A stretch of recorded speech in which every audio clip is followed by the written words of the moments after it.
Welcome friend, स्वागत है आपका कुलदीप सर यूट्यूब चैनल में। और आज हम लेकर आए हैं साइंस के 15 क्वेश्चन। बेसिकली दोस्तों ये 2018 के जो UP TET junior science stream का जो एग्ज़ाम हुआ है या जो एग्ज़ाम होते हैं साइंस के, वहाँ से क्वेश्चन लिए गए हैं। 15 क्वेश्चन है।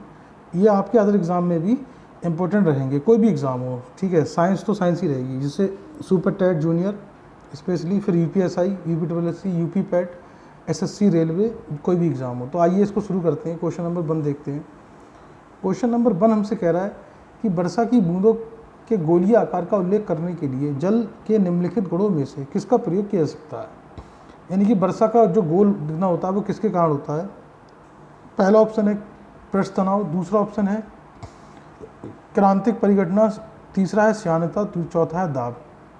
तो दोस्तों देखिए, वर्षा की जो बूंदे गोल वो है पृष्ठ तनाव, इसका आंसर पृष्ठ तनाव के कारण, यानी कि सरफेस टेंशन। अगला क्वेश्चन कह रहा है ओजोन है ऑक्सीजन का एक अपर रूप, ऑक्सीजन का एक समन्वय, ऑक्सीजन का एक यौगिक, ऑक्सीजन का एक समस्थानिक। देखिए याद रखेंगे, ओजोन जो होता है वो ऑक्सीजन का अपर रूप होता है, यानी कि एलोट्रॉप्स होता है। क्या होता है? एलोट्रॉप्स, ऑक्सीजन का एलोट्रॉप। तो ओजोन, ठीक है, ऑक्सीजन का अपर रूप। अगला क्वेश्चन, निम्नलिखित में से कौन सी ग्रीन हाउस गैस है। ये आपसे पहले तो आप याद रखेंगे कि CO2 ये ग्रीन हाउस गैस है। जल बाष्प यानी कि वाटर वेपर, ये भी क्या है? ग्रीन हाउस गैस है। मीथेन यानी कि CH4, ये भी क्या है? ग्रीन हाउस गैस है। उसके बाद नाइट्रस ऑक्साइड, ये भी क्या है? ग्रीन हाउस गैस है। क्लोरोफ्लोरोकार्बन CFC, ये भी क्या है? ग्रीन हाउस गैस है, ठीक है। तो इसको आपको याद रखना है। तो इसका ऑप्शन हो जाएगा एक, कार्बन डाइऑक्साइड क्या है? एक ग्रीन हाउस गैस है।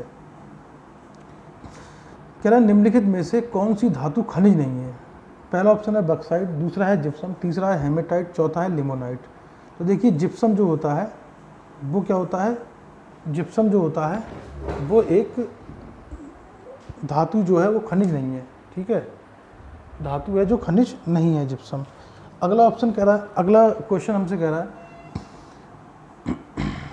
निम्नलिखित अधातु में से कौन सी द्रव है। देखिए अधातु जो होती हैं वो कौन सी द्रव पूछा है, मोस्टली द्रव होती नहीं है। तो इसमें एक ब्रोमीन होती है जो एक अधातु है, वो कौन सी होती है? वो एक द्रव है, ठीक है। ये कैसी है? ब्रोमीन क्या है? एक अधातु है जो द्रव है, ठीक है। तो इसको याद रखेंगे, इसका आंसर हो जाएगा ब्रोमीन। अगला क्वेश्चन देखते हैं, किस वैज्ञानिक ने रेडियोधर्मी तत्व रेडियम की खोज की थी, ठीक है। तो पहला ऑप्शन है अल्बर्ट आइंस्टीन, दूसरा है बेंजामिन फ्रैंकलिन, तीसरा आइजैक न्यूटन, चौथा है मैरी क्यूरी। इसका सही आंसर क्या हो जाएगा? मैरी क्यूरी, ठीक है। मैरी क्यूरी ने रेडियम तत्व की खोज की थी। अगला क्वेश्चन कह रहा है हमसे कि ब्राइन क्या है। आपसे पूछा है कि ब्राइन जो है वो क्या होता है, ठीक है। ब्राइन विलंजक चूर्ण का सामान्य नाम, क्लोरीन का जलीय विलयन, सोडियम क्लोराइड का संतप्त विलयन, इनमें से कोई नहीं। तो इसका सही आंसर हो जाएगा सोडियम क्लोराइड का संतप्त विलयन।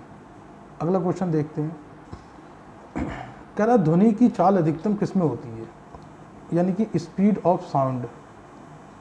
तो देखिए स्पीड ऑफ साउंड के लिए हमेशा मीडियम जरूरी है, मतलब माध्यम होना बहुत ज़रूरी है, ठीक है। तो अब वो माध्यम क्या होता है? देखिए एक होता है लिक्विड, एक होता है सॉलिड और एक गैस, यानी कि ठोस, द्रव और गैस। तो जो देखिए जितने भी ठोस होते हैं सॉलिड, उसमें ध्वनि की चाल सबसे ज़्यादा होती है। तो यहाँ पर ठोस क्या है? इस्पात। तो आंसर हो गया इस्पात। अगर आपसे ये पूछ लेता कि प्रकाश की चाल जो है वो सबसे ज़्यादा किस में होती है, यहाँ पे अगर प्रकाश होता तो प्रकाश देखिए दोनों में चल सकता है, मीडियम में भी चल सकता है और वैक्यूम में भी, लेकिन वैक्यूम में सबसे ज़्यादा होती है। लेकिन ध्वनि क्या है? ध्वनि वैक्यूम में नहीं चल पाएगी, इसको मीडियम चाहिए ही चाहिए, ये चीज़ याद रखेंगे। अभी हम जब ध्वनि वाला चैप्टर पढ़ेंगे फिजिक्स में, टॉपिक वाइज जो हमारी वीडियो आई हैं, अभी फिजिक्स की एक ही वीडियो है, ठीक है। आगे टॉपिक आएगा तो मैं आपको इसको विस्तार में बताऊंगा। कह रहा है एक अगला क्वेश्चन, एक घूमते हुए समतल दर्पण पर आपतित किरण 60 डिग्री का कोण बनाती है, तो परावर्तन कोण क्या होगा। अब देखिए ये देखिए दर्पण है और ये आपतित किरण है और ये परावर्तित किरण है और ये क्या है, अभिलंब है।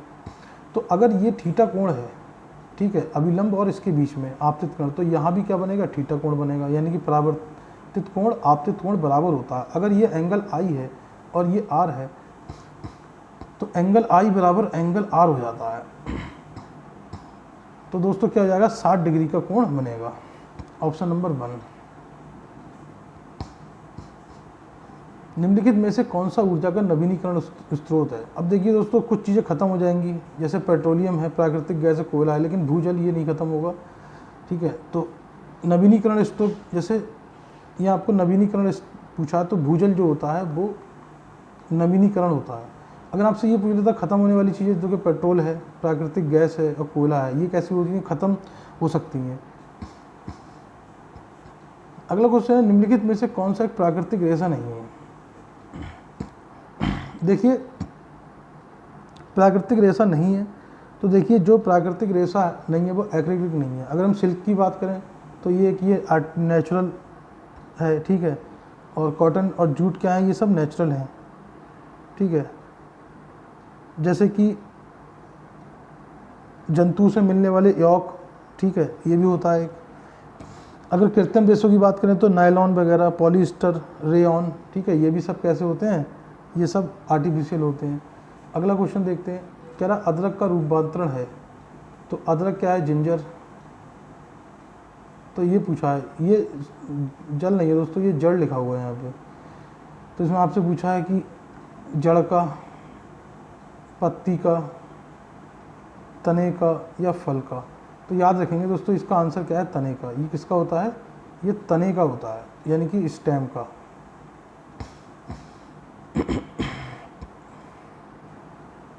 अगला क्वेश्चन है, इनमें से किसने एक्स किरणों का आविष्कार किया, ठीक है। एक्स रे के बारे में पूछ रहा है। पहला है रॉन्स्टेन, दूसरा है मैक्सवेल, तीसरा है रदरफोर्ड, चौथा है कोई नहीं। तो इसका सही आंसर है रॉन्स्टेन है। रटने वाला क्वेश्चन है ये। तो कह रहा वास्तविक फल उत्पन्न होते हैं थैलेमस से, पंखुड़ी से, अंडाशय से या कोई नहीं। तो उसका आंसर हो जाएगा दोस्तों अंडाशय से। अगला क्वेश्चन देखिए, अगला क्वेश्चन है, पेनिसिलिन प्रतिजैविक दवाई प्राप्त होती है। देखिए पेनिसिलिन, मैं आपको बता दूं दोस्तों, वेरी इंपॉर्टेंट क्वेश्चन। अब तो भले ही ना पूछे, लेकिन पहले ये पूछता था कि पेनिसिलिन की खोज किसने की थी। पेनिसिलिन की खोज की थी अलेक्जेंडर फ्लेमिंग ने। अलेक्जेंडर फ्लेमिंग ने इसकी खोज की थी। और दोस्तों ये खोज की गई थी फफूंद यानी कि फंजाई से। यानी कि फंजाई से, तो आपसे ये पूछता है फंजाई से पेनिसिलिन दवा बनाई जाती है। और दोस्तों इसी को हम कहते हैं फर्स्ट एंटीबायोटिक, यानी कि ये क्या है, ये एंटीबायोटिक दवा है पहली, जिसकी खोज अलेक्जेंडर फ्लेमिंग ने की थी। और ये किससे प्राप्त होती है, फफूंद से प्राप्त होती है, इसको याद रखेंगे। अगला क्वेश्चन है, अच्छा ये दोस्तों हमारे 15 क्वेश्चन रहे। ये दोस्तों क्वेश्चन थे हमारे जो यूपी टेट पेपर 2 2018 के 15 क्वेश्चन साइंस के। आगे हम 15 क्वेश्चन और लेके आएंगे, तो हमारे ये 30 हो जाएंगे। फिर उसके बाद मैथ के क्वेश्चन भी इसमें हम देखेंगे। तो अगर दोस्तों वीडियो पसंद आया तो लाइक कीजिए, चैनल को सब्सक्राइब कीजिए और वीडियो को शेयर करना ना भूलें। Thank you.